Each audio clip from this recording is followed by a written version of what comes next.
Join me in making this super fresh, authentic chimichurri sauce.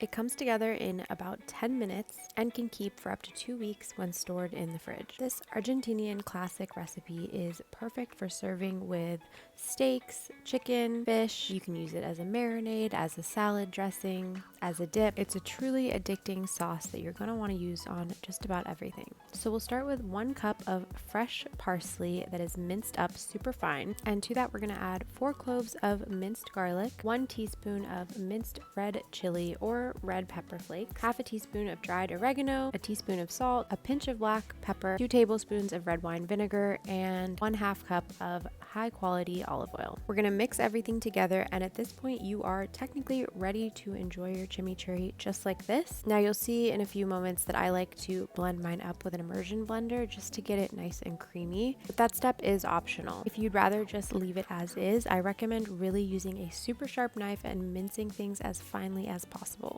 Again, I like to use an immersion blender just to get everything really married together, all of those flavors incorporated evenly, and the olive oil emulsifies the sauce just a little bit. And from there, you're ready to enjoy on whatever you like. It's especially good, as mentioned earlier, on steak, with French fries, grilled veggies, you name it. Buen provecho!